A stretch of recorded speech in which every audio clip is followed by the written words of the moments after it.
Hey, what's going on, guys? This is James. So in this video, I'm going to be sharing with you how exactly to analyze properties for cash flow with the properties that we are getting automatically sent to our email inbox. In case you missed last week's video on how to get set up with those automatic email listings, that video is going to be popping up right here. So go check out that video and then come back to this video so I can teach you how to analyze these properties that are hitting your email inbox. Now, before I get into this video, I'm doing a contest with this video. What does the winner of the contest get?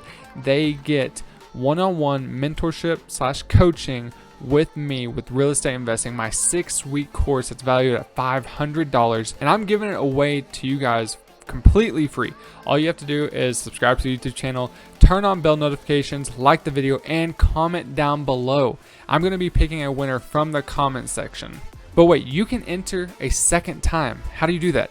All you have to do, down below, there's going to be a link to the second entry that I want you guys to enter. You just click on that link. It'll show you exactly how to enter for a second time.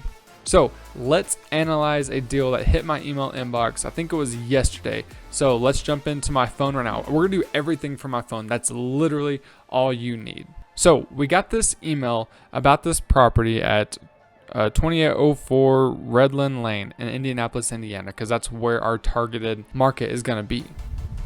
So all I have to do is click on this number, the MLS number. It pulls up the actual listing.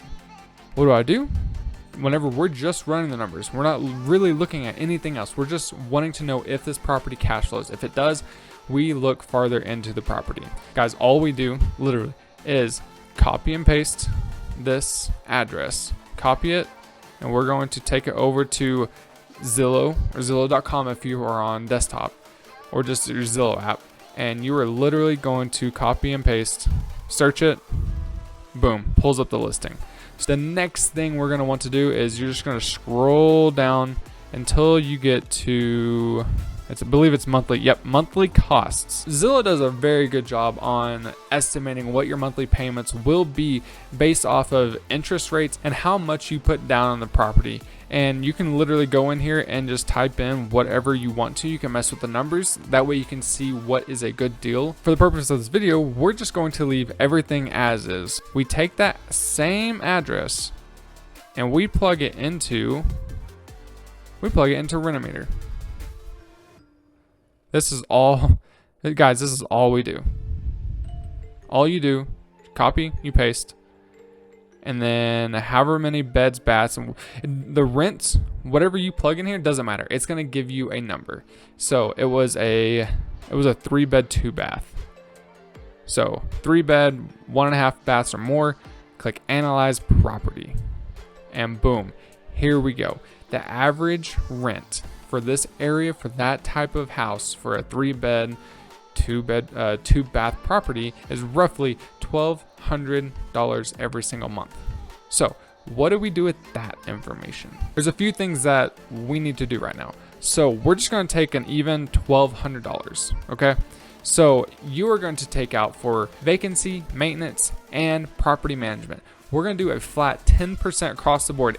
Whatever area you are in, it could vary. You could have 6% vacancy. You could have 12% vacancy. You could have 50% vacancy. Whatever the numbers are, you just plug and play, right? So what we're going to do is we're going to take $1,200 and we're going to go into our calculator and we're going to take 1,200 times 10%. So that's $120. And I said I was going to do that 3 times: vacancy, maintenance, and property management. So just going to time this by 3. So $360 is what we're stashing in separate checking accounts. So that way, if a vacancy comes up, you're covered. If a repair comes up, you're covered. So the average rent for this property was $1,200, and it was $360 for all the expenses. So, and you just minus $840 is what you are going to end up with at the end of the day. Wait a minute. We have to minus your loan or your debt. So we can go back over to Zillow. We can see that the estimated monthly cost is $662. We just come back over to the calculator, $662. We minus that from the amount that we got after vacancy maintenance, and property management, and we're left with $178 in cash flow every single month. I don't base my numbers strictly off of how much I'm making per month. I want to know how much I'm making cash on cash return. What does that mean? Basically, your cash flow times that by 12, right? So we're ending up with $2,136 every single year. That's what we are cash flowing. So now, how do we find out our cash on cash return? All you do is you take this $2,136 divided by the amount that you put down. So the initial down payment, which was $27,000. So divided by $27,000, you are left, and we're just gonna multiply, because this is how you do it. You just multiply it by 100, boom, 7.9% cash on cash return. For me, that's a no-go. Absolutely not. That is way too low.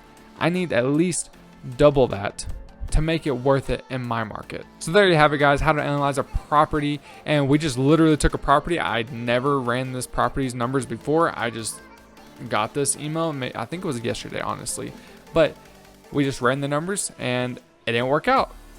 It's a property we're not going to invest in. The video that is popping up right now is episode 1 on how to get properties on autopilot set up with an automatic email listing. So I highly encourage you to go check out that video, because this is just episode 2 of this series. We got about 5 more left. So you want to stay up to date with what we are doing.